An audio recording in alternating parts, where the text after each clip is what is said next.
Viewers, welcome to our channel. ఈరోజు నేను all competitive ఎగ్జామ్స్కి ఉపయోగపడే ఫిజిక్స్ బిట్స్ని డిస్కస్ చేయబోతున్నాను. టాపిక్ వచ్చేసరికి సౌండ్. ఫస్ట్ బిట్ వచ్చేసరికి డెసిబుల్స్ అనేది దేనికి ప్రమాణము? డెసిబుల్స్ వచ్చేసరికి మనకి దేనికి ప్రమాణము అంటే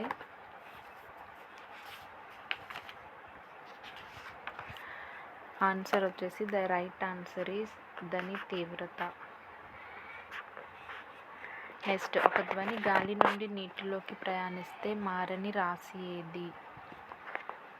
ఒక ధ్వని గాలి నుండి నీటిలోకి ప్రయాణిస్తే మారని రాశి ఏది? ఇక్కడ పుణ్య అనే రాశి మారదు. నెక్స్ట్, వాయువు ధ్వని వేగం దేనిపై ఆధారపడి ఉంటుంది? వాయువులో ధ్వని సౌండ్ అనేది దేనిపై ఆధారపడి ఉంటుంది అంటే వాయువు యొక్క సాంద్రత మరియు స్థితిస్థాపకతని బేస్ చేసుకుని డిపెండ్ అయి ఉంటుంది. నెక్స్ట్, పదార్థ యానకం అవసరం లేకుండా ప్రయాణించగలిగే తరంగాలు. ఇక్కడ మనకి రైట్ ఆప్షన్ వచ్చేసి విద్యుదయస్కాంత తరంగాలు. నెక్స్ట్, లోలకలం యొక్క ఆవర్తన కాలం దేనిపై ఆధారపడి ఉంటుంది? దేనిపై ఆధారపడి ఉంటుందంటే పొడవు మీద ఆధారపడి ఉంటుంది. నెక్స్ట్, కింది తరంగాలలో గబ్బిలాలు తమ ఎగురుతున్న మార్గంలో ఉన్న అడ్డంకులను గుర్తించడానికి ఏ అలలను ఉపయోగిస్తాయి?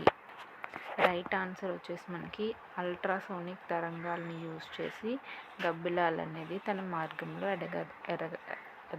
ట్రై చేస్తాయి. నెక్స్ట్, ధ్వని దేనిలో వేగంగా ప్రయాణిస్తుంది? ధ్వని అనేది మనకి ఉక్కులో వేగంగా ప్రయాణిస్తుంది. నెక్స్ట్, ధ్వని యొక్క వినికిడి తీవ్రత దేనిపై ఆధారపడి ఉంటుంది? ఇక్కడ మనకి రైట్ ఆన్సర్ వచ్చేసరికి కంపన పరిమితిని బేస్ చేసుకుని మనకి ఆధారపడి ఉంటుంది. నెక్స్ట్, గాలి సాంద్రత తగ్గినప్పుడు దానిలో ధ్వని వేగం ఏమవుతుందంటే మనకి ఇక్కడ పెరుగుతుంది. నెక్స్ట్, ధ్వని తరంగాలను విద్యుత్ తరంగాలుగా మార్చే పరికరం. ఇక్కడ మైక్రోఫోన్ని యూజ్ చేసి మనం ధ్వని తరంగాలను విద్యుత్ తరంగంగా మారుస్తాం. నెక్స్ట్, మైక్రోఫోన్ ఎవరు కనుక్కున్నారు? మనందరికీ తెలిసిందేనండి. మైక్రోఫోన్ని అలెగ్జాండర్ గ్రాహం బెల్ అనేవారు కనుక్కున్నారు. నెక్స్ట్, మానవ చెవి యొక్క శ్రావ్య పౌనఃపున్య వ్యాప్తి ఎన్ని డెసిబెల్స్ ఉంటుందంటే 20 Hz నుండి 20,000 Hz వరకు ఉంటుంది. నెక్స్ట్, సోనార్ ఏ సూత్రం మీద ఆధారపడి పనిచేస్తుంది? సోనార్ అనేది మనకి ప్రతిధ్వనిని బేస్ చేసుకుని వర్క్ చేస్తుంది. నెక్స్ట్, నీటిలో మునిగిన వస్తువులను గుర్తించడంలో ఉపయోగించే పరికరం. సోనార్ యూజ్ చేసి మనం ఐడెంటిఫై చేస్తామండి. నెక్స్ట్, కింది వాటిలో ధ్వని వేగం దేనిలో గరిష్టంగా ఉంటుంది? గరిష్టంగా మనకి నీరులో ఉంటుందండి. నెక్స్ట్, గాలిలో ధ్వని దేనిపై ఆధారపడదు? గాలి పీడనం పైన మనకి ఆధారపడదండి. నెక్స్ట్,